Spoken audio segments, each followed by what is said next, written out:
brain theory. You keep waiting for the world to understand you, for life to finally give you what you think you deserve. But let me ask you something brutal. What if life doesn't owe you anything at all? What if your suffering isn't special?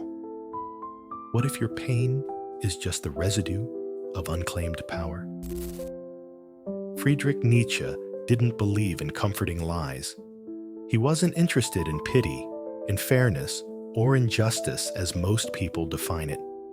He saw life for what it was, a ruthless, beautiful, savage struggle for strength. And he laughed at those who refused to stand up in the chaos and demand their place in it. So, if you're playing the role of the victim, Nietzsche would laugh. Not because your pain is funny, but because you've mistaken survival for virtue. Because you've learned to wear your wounds like a crown and called it morality. And that's exactly where we begin. The psychology of victimhood. You weren't born thinking like a victim. You were trained to. Somewhere along the line, someone taught you that suffering makes you special. That if you hurt loud enough, the world will finally look at you with mercy. Maybe it was a parent who only paid attention when you cried. Maybe it was school, where obedience was rewarded and rebellion punished. Or maybe it's this culture, where outrage is currency and weakness is a badge of identity. You learned that it's easier to collapse than to fight.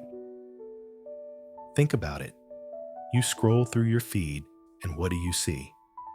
People performing their pain, broadcasting their grief, monetizing their trauma. And beneath it all, an unspoken message. Look how broken I am. I must be right. But Nietzsche saw this for what it was. A slow rot, not just of the spirit, but of civilization itself. You tell yourself you're moral because you're kind. But is it kindness or fear of conflict? You tell yourself you're patient. But is it patience or paralysis? You tell yourself you're compassionate. But is it compassion or the inability to enforce boundaries? You've mistaken your fragility for goodness. That's the trap. Nietzsche's slave morality. Nietzsche called this psychological inversion slave morality. It's what happens when the powerless can't win by force. So they rewrite the rules. The strong are recast as evil. The ambitious become arrogant. The proud become dangerous. Meanwhile, the meek, the passive, the obedient, they're called righteous, holy. Victims become saints, and saints become martyrs. But there's poison in this strategy, because over time, it teaches you to hate strength, not just in others, but in yourself. Imagine a lion who's told he's cruel for hunting, a storm condemned for being wild, a wildfire asked to apologize for burning. That's you. You've been taught to suppress the very things that make you powerful. Anger, hunger, ambition, drive. And so, you shrink. You start to believe that your weakness makes you more virtuous than the person who dares to stand tall. But Nietzsche would say no. He would say morality isn't about submission. It's about creation. Not about begging for peace, but about becoming someone who doesn't need permission to exist. And that's terrifying. Because deep down, you know you've lived by borrowed rules. Nietzsche's core idea wasn't nihilism. It wasn't even suffering. It was this: the will to power. Every living thing wants to expand, to dominate, to express itself fully. It's not about crushing others. It's about becoming more than what you were yesterday. It's about saying yes to life, not just the beautiful parts, but the brutal, chaotic, unfair ones too.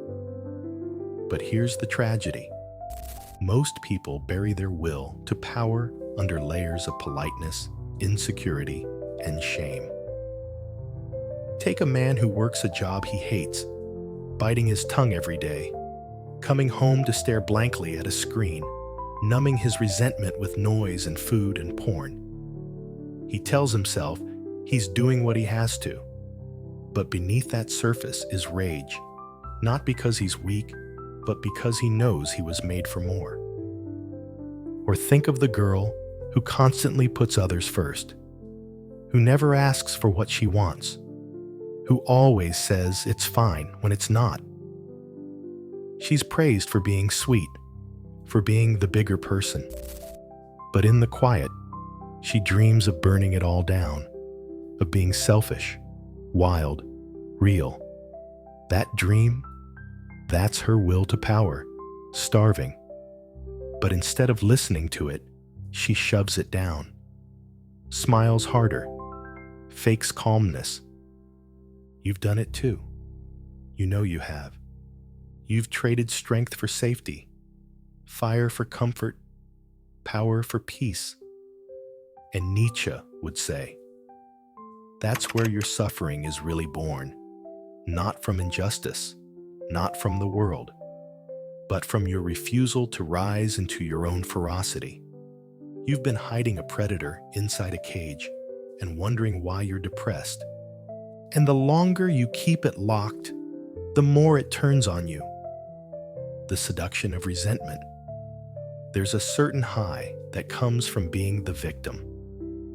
A twisted power in powerlessness. Because when you're the one who's been wronged, you never have to change. You never have to grow.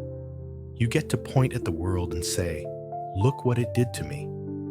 And for a while, that feels like truth, like justice. But Nietzsche saw that for what it really is, resentment. Not just any resentment, but the kind that festers, the kind that poisons. He called it ressentiment, a hatred so deep that it rewrites your reality. You begin to see enemies everywhere. You mistrust joy. You mock success. You kneel before failure like it's sacred. You see someone bold and you say they're narcissistic. You see someone strong and you call them toxic. You see someone happy and you think they must be faking it. Why? Because they remind you of what you've given up. Ressentiment is a slow suicide of the soul, a spiritual corrosion. And the worst part? You start to love it. You start to wear it, because at least it gives you an identity. But Nietzsche would scream, tear it off. Because until you let go of your resentment, you can never claim your power. And you will keep playing the victim, beautifully, tragically, and forever small. Tragedy is the beginning, not the end. Here's what Nietzsche admired. Not people who never suffered, but people who suffered and became more because of it. He revered the tragic hero, the one who falls, but doesn't stay fallen. The one who walks through hell and comes back with fire in his eyes. He believed that pain is necessary, but not as an excuse, as fuel. You lost someone. You were betrayed. You grew up unseen. You've been humiliated, overlooked, abused. Those things happened, and they matter. But what happens next? Most people try to erase the pain, or they hide in it. But Nietzsche says, no, become it. Let it shape you. Let it carve out the parts of you that are still pretending. Imagine a blacksmith. Pain is the hammer. Your soul is the steel. Every blow, every heartbreak, every fall, they're not ending you. They're forging you. But only if you stop running, because tragedy is not a conclusion, it's an invitation to build something eternal. Nietzsche's answer to the victim was the Übermensch, the overman, the one who transcends, who creates his own values, who rises above herd morality and writes his own code. This isn't a superhero. It's not someone perfect. It's someone so deeply honest that they stop waiting for the world to save them and save themselves. The Übermensch doesn't ask, "Is this allowed?" He asks, "Is this mine?" He doesn't seek approval. He seeks transformation. And he doesn't live in the past. He burns it down and builds something new. You were not born to be obedient. You were not born to shrink. You were not born to beg for crumbs and call it virtue. You were born to become. And the path is brutal. It costs comfort. It costs innocence. It costs your favorite lies. But what it gives back is real life. Power, depth, freedom. Not the kind you shout about, the kind you carry in your bones. But first, you have to stop waiting for someone to give it to you, because no one will. So, yes, Nietzsche would laugh. Not out of cruelty, but because he sees you playing a game you were meant to break. He sees you calling weakness strength, calling numbness peace, calling your fear of power enlightenment. And he wants more for you. He wants you to rip off the mask, to walk straight into the violence of your potential, to stop performing your life and actually live it. So here's the real question. Will you keep waiting to be rescued? Or will you become the one who rescues yourself? Because the truth is brutal and beautiful. You were never a victim. You were a god playing dead. And it's time to wake up. If this hit you somewhere deep, comment below. I refuse to live like a victim.